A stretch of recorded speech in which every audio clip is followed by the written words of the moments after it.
The strange gate appears. The stars were quiet that night, out at the far edge of human space. The research station Orion's Edge floated.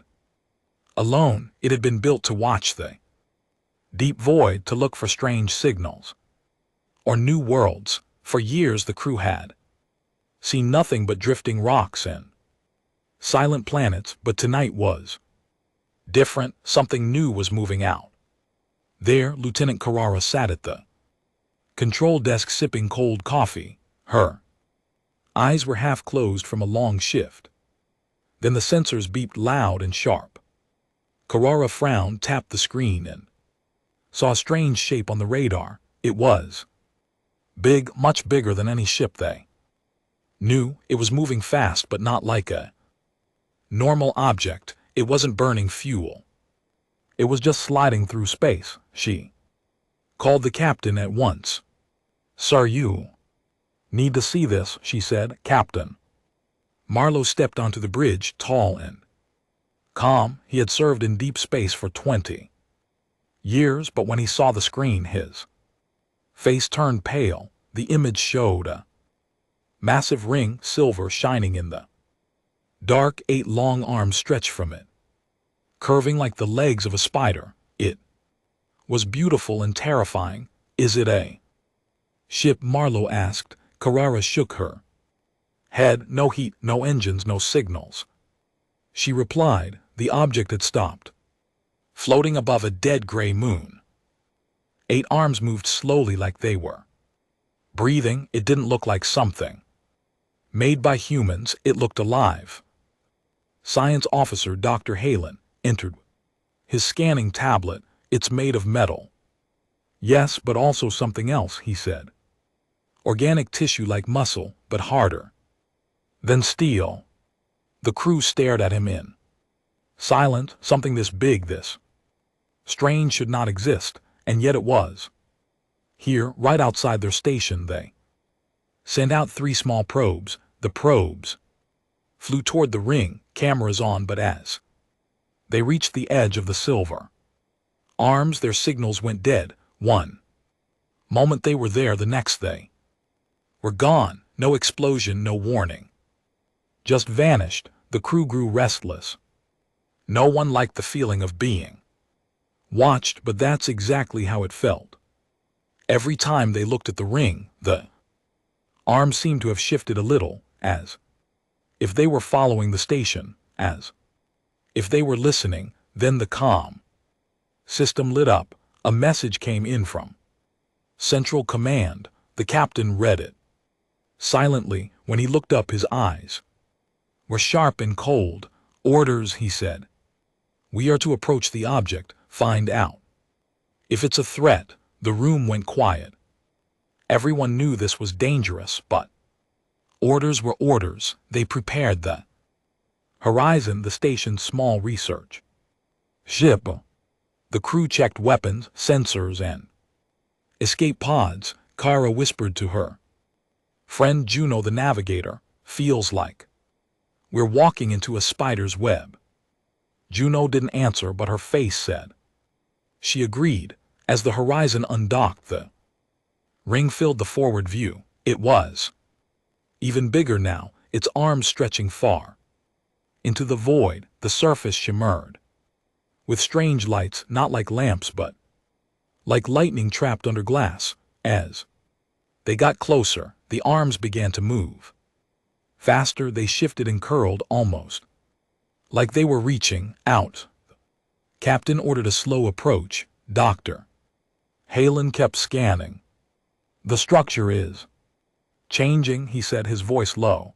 "It's reacting to us." The crew watched as one of the arms bent down toward them. Its surface rippled like it was made of liquid metal, and then the end of the arm split open, revealing a dark tunnel.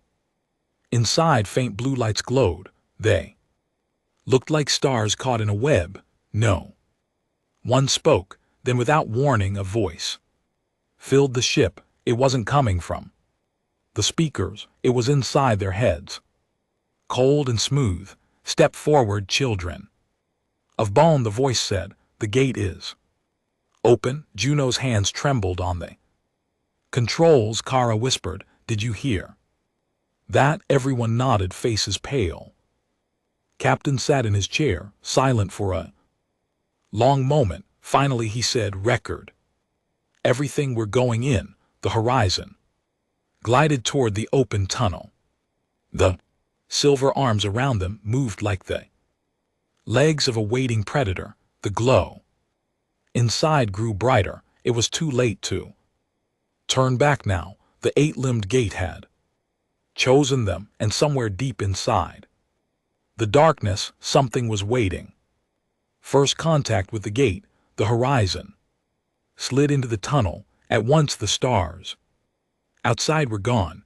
Only the silver walls surrounded them, curving in strange, shifting patterns. The surface seemed to breathe, rising and falling in slow waves. The blue lights they had seen from outside were not lamps. They were tiny floating orbs, drifting like living fireflies. Every few seconds one would drift close to the ship, press against the glass and blink like an eye. Kara kept her hands tight on the sensor panel.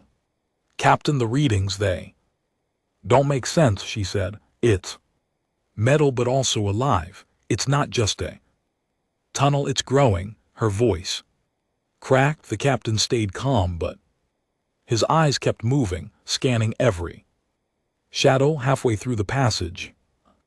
Deep vibration shook the ship. It wasn't like an engine or a machine. It was more like a voice too low to hear. The walls pulsed with brighter light.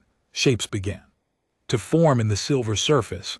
Long, thin limbs with too many joints. They reached toward the ship, then pulled back like tasting the air. Juno slowed the engines. "Feels like it wants us to keep going," she muttered. Dr. Halen frowned. "Or it's giving us time to turn around," he said, but they didn't turn.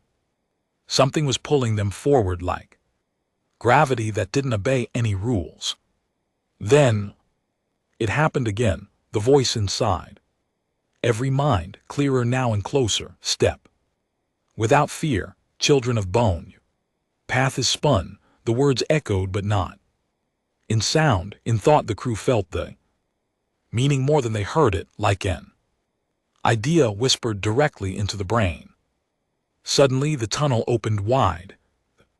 Horizon floated out into an enormous dark space. It wasn't empty. A web stretched across the void, bigger than a planet. Its threads glowed faintly, and along them moved shapes, huge shapes, crawling slowly. Each one had long-jointed legs and shining black eyes, the size of escape pods. Kara's mouth went dry. "They're alive," she whispered. Dr. Halen pressed his face to the glass. "Not just alive, they're building," he said.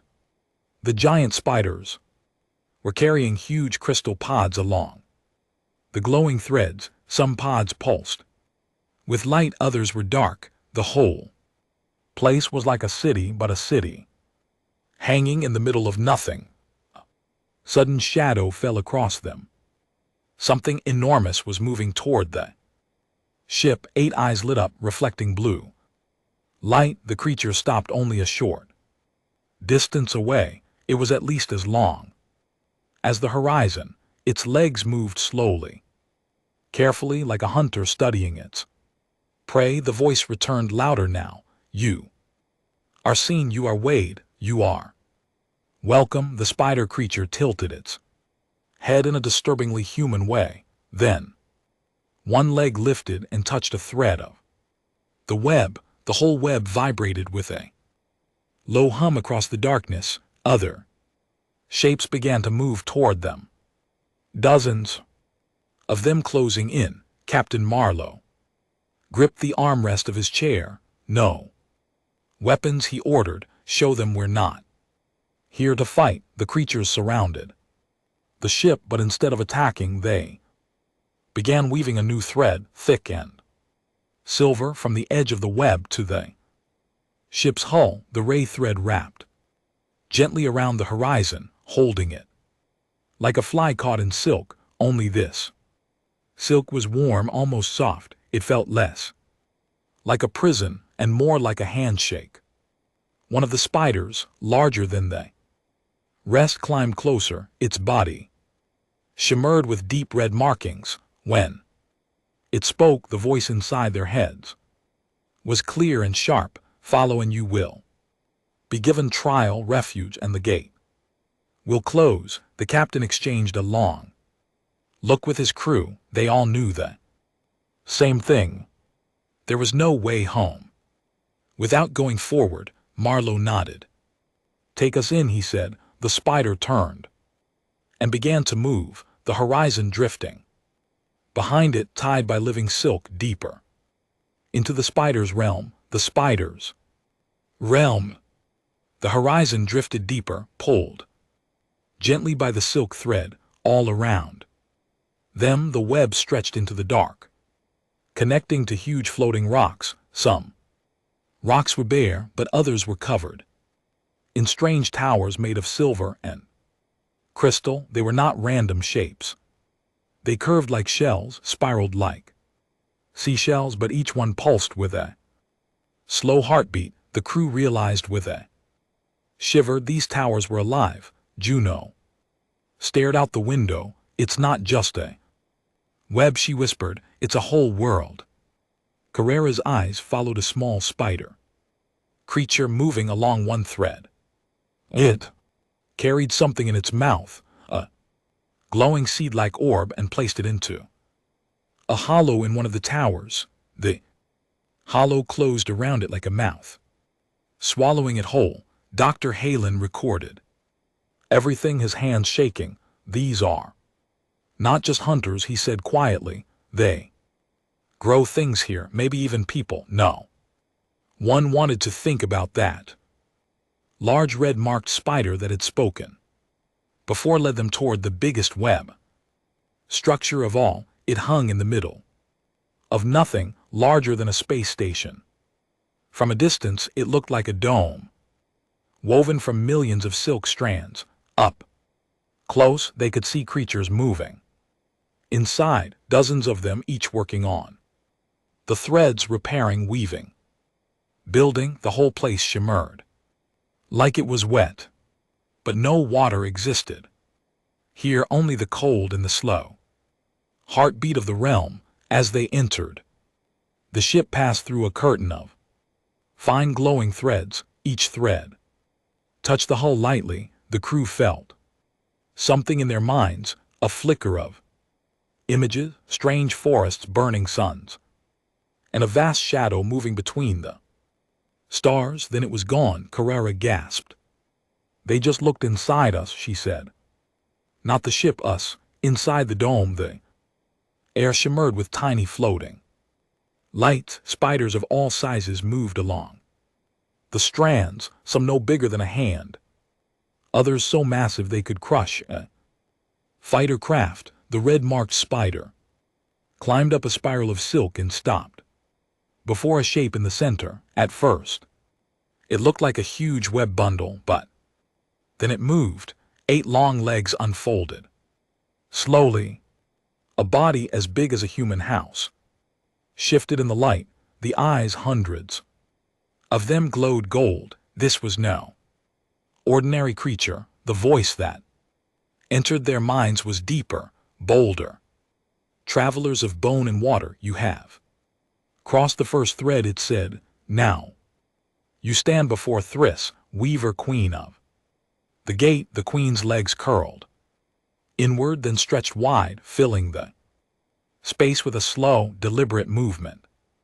Her golden eyes scanned them, not with curiosity but with judgment. We have watched your kind, the voice said. You build, you fight, you spread, you take, and you burn, yet you also protect, create, and dare. The crew stood frozen, the weight of the voice heavy in their minds. Why bring us here, Captain?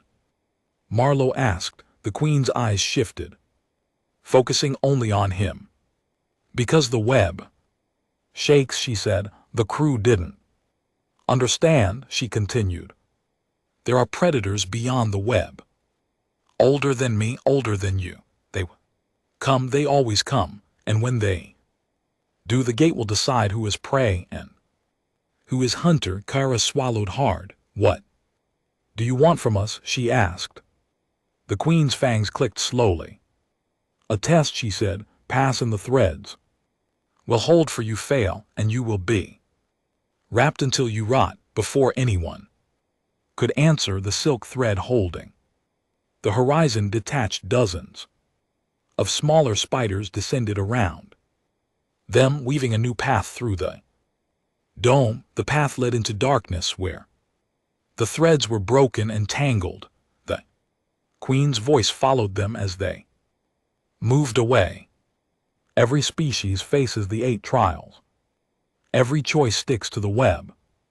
There is no cutting free. The ship drifted into the shadows. The lights of the city faded behind them. Ahead, something moved in the dark, too fast to see clearly, and somewhere deep inside, the crew began to feel it. They were no longer guests. They were part of the hunt. The web cities, the new silk path wound through the shadows. The horizon moved slowly, guided by small spider creatures that darted ahead like quicks. Beyond the broken threads, a new light appeared, and soft and golden. As they came closer, the crew saw shapes hanging in the void, dozens of them connected by glowing bridges. They were towers of silk and crystal, each swaying gently. The invisible currents of this realm. Some towers were tall and narrow, spiraling like seashells. Others were wide and flat with layers of glowing platforms. The light came from within the silk itself, as if it was alive and breathing. This was no simple settlement. It was a city hanging in the black. As they drew nearer, the crew saw movement, not just spiders but other shapes. Small glowing creatures floated between towers like drifting seeds. Long, worm-like beings slid along the strands, weaving new threads. Everywhere there was motion, and yet it felt ordered.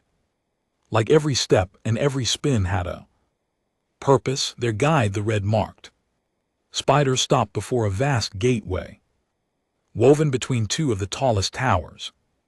It was shaped like an arch, but instead of stone, it was made of thousands of tiny moving threads. The threads shifted and rewove themselves, forming patterns that almost looked like faces. The voice returned in their minds, but softer this time. You enter the heart of the Threadburn.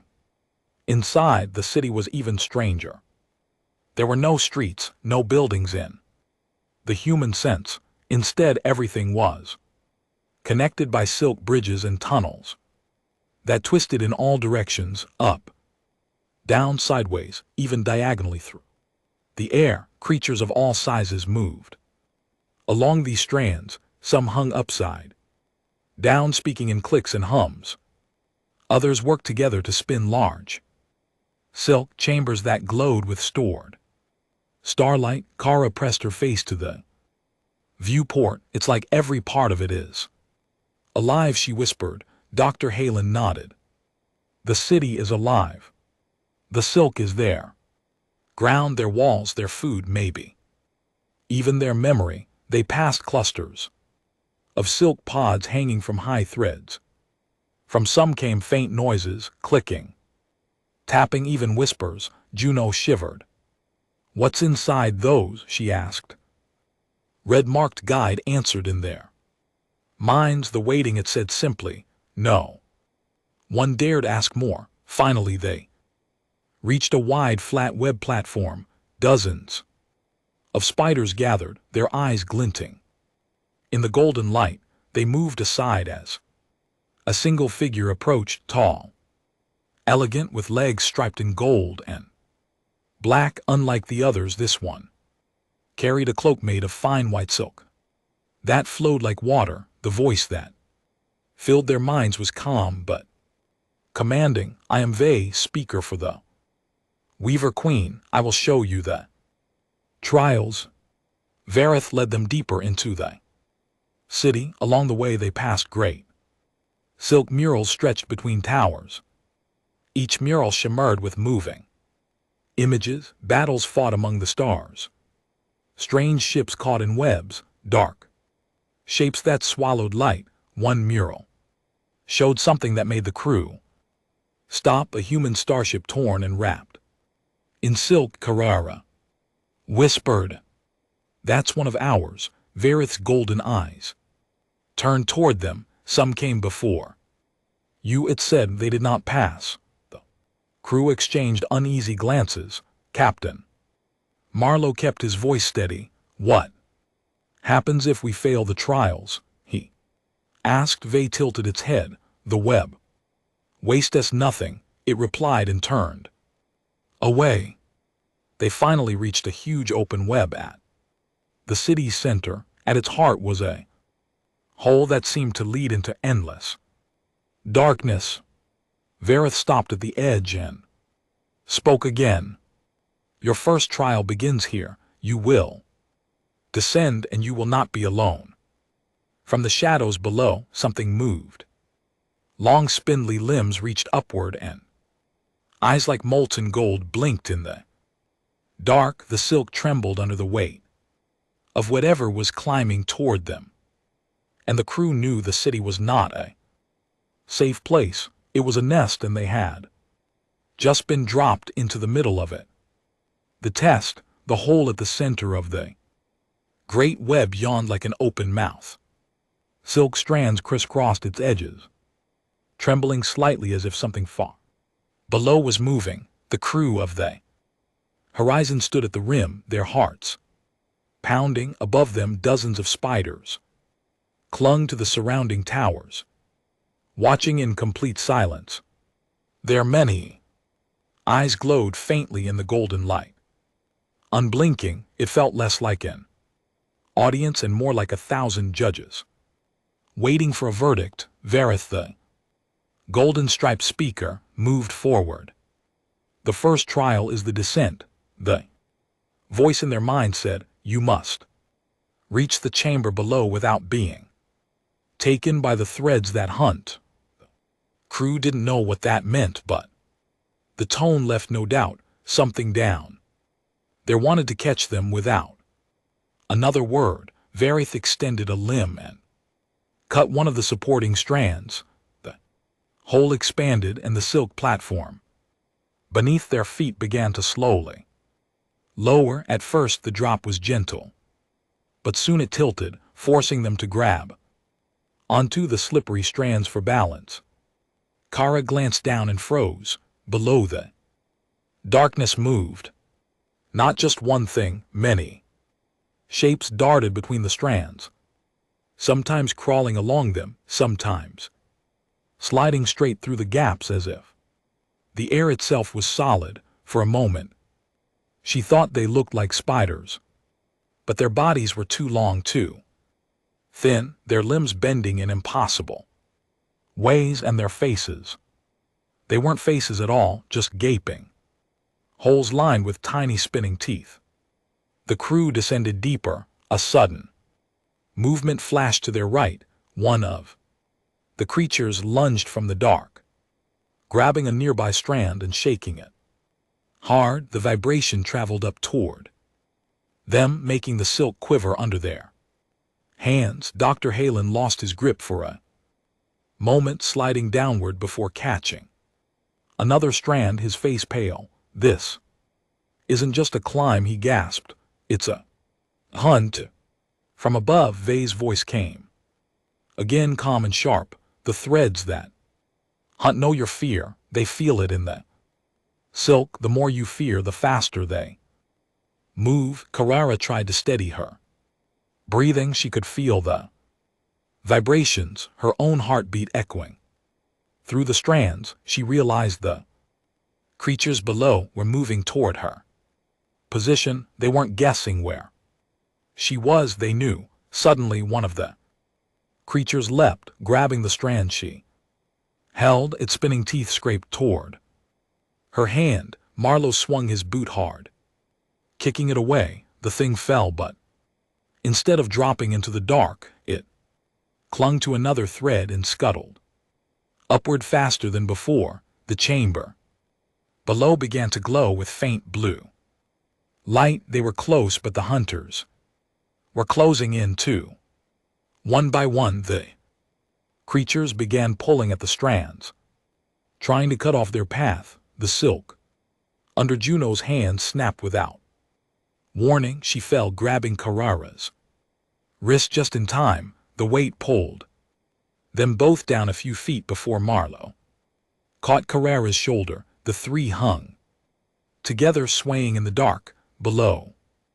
The blue light was brighter now. Shapes moved within it, more spiders, but these were different. They were larger there, silk shimmering like crystal. They were waiting the moment the crew's feet touched the bottom. The hunters stopped.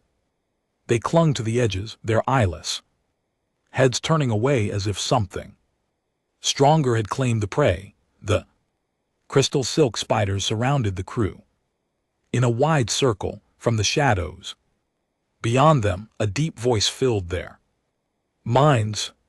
You have reached the chamber, but reaching is not passing. The ground beneath them shifted. It wasn't solid. It was woven silk stretched over an open pit. The strands began to thin, snapping.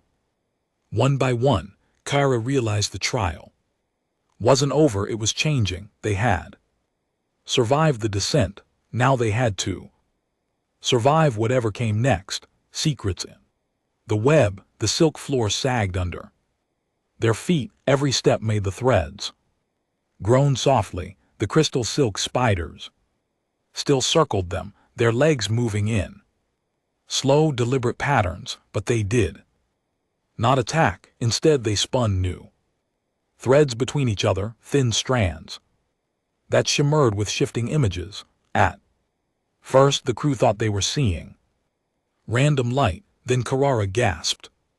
They're showing memories. The threads glowed brighter, revealing a moving picture, a human ship drifting in darkness, its hull bore an old Earth emblem, faded but clear. The ship's lights were dead, its engines cold. Shapes crawled across it, wrapping it in silk. The image faded, replaced by another. This time it was a battle. Strange eel-like creatures bursting from a tear in space, slamming into a web strand the size of a planet. The spiders fought them with long spears of hardened silk, but many were torn apart. The soundless images burned into the crew's minds. Dr. Halen whispered, these are not just memories, they're warnings. Juno's eyes narrowed. Or threats, she said. The spider stopped weaving and turned toward the far wall of the chamber. There in the shadows, something large was caught in layers of webbing. The crew stepped closer. It was a human escape pod, dented and torn. Inside, the skeletal remains of a man floated in the dim light.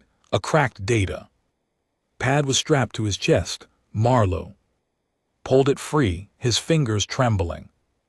The screen flickered weakly, showing only a few words before dying. The gate lied. A cold shiver ran through the crew. Before they could speak, the floor shifted again, lowering them into a deeper chamber. The air here, if it was air, felt heavier, pressing against their skin like water. On the walls, symbols glowed faintly. Some were clearly alien, but others were human letters, names, dates, fragments of words. Kyra traced one with her finger. It's from the Dauntless mission, she said, her voice shaking. That ship vanished 20 years ago. Varith appeared above them, descending on a thick silk rope. Its golden eyes gleamed in the dim light. Now you see, the voice said in their minds, the gate is not one realm but many, and each demands its price. Marlowe clenched his fist. What is this place? He demanded. Vareth's fangs clicked slowly.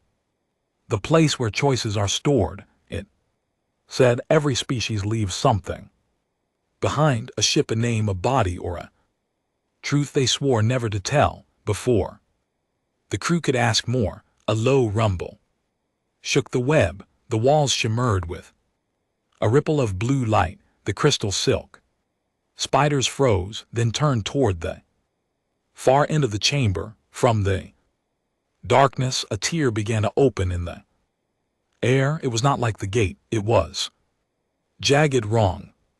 Through it came a flicker of movement, fast and sharp. A single black limb stabbed through, cutting a silk strand clean in half. Vareth's voice hardened. The predators have scented you. The tear widened beyond it.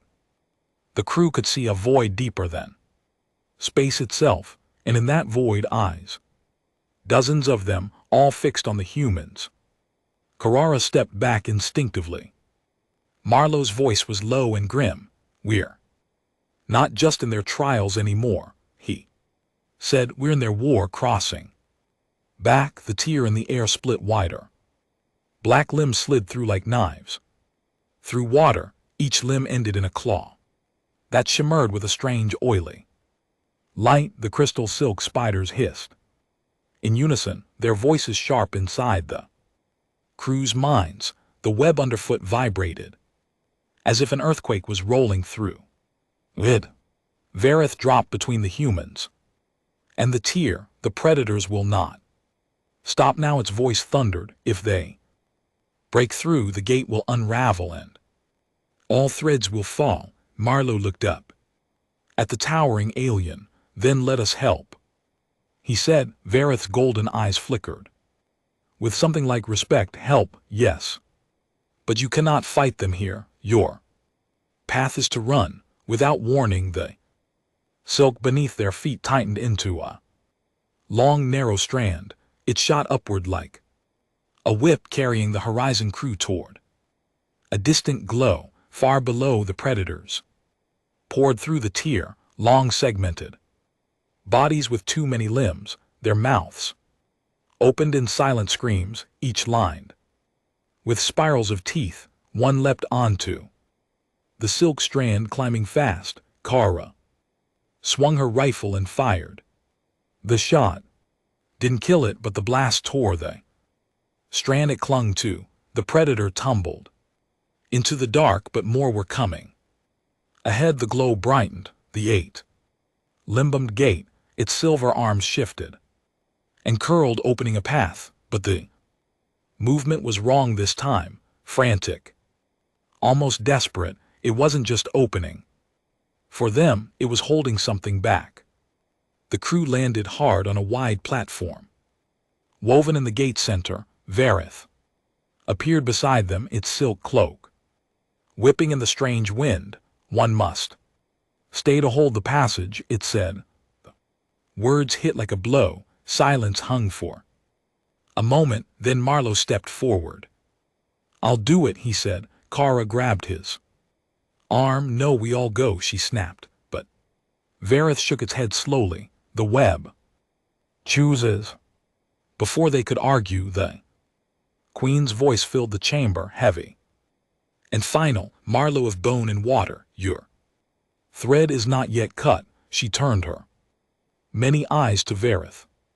You will stay. The speaker froze for a heartbeat, then bowed its head without protest. It stepped toward the silver arms, pressing its legs into the strands. The gate shuddered as if bracing for impact. Go, Vareth said simply. The horizon shot forward, pulled by unseen forces. Predators lunged behind them, but strands snapped closed like steel doors, cutting them off. Silver arms wrapped around the ship, light blinding their eyes, then stars. The cold black of human space. The gate hung behind them, already fading, its arms curling inward like a closing fist. For a moment they thought it was over. Then a final whisper touched their Minds, when the shadows move between your suns, the web will call you again. The gate vanished. Silence filled the bridge. Marlowe looked out at the stars, his jaw tight. They were home, but the war beyond the web had already begun.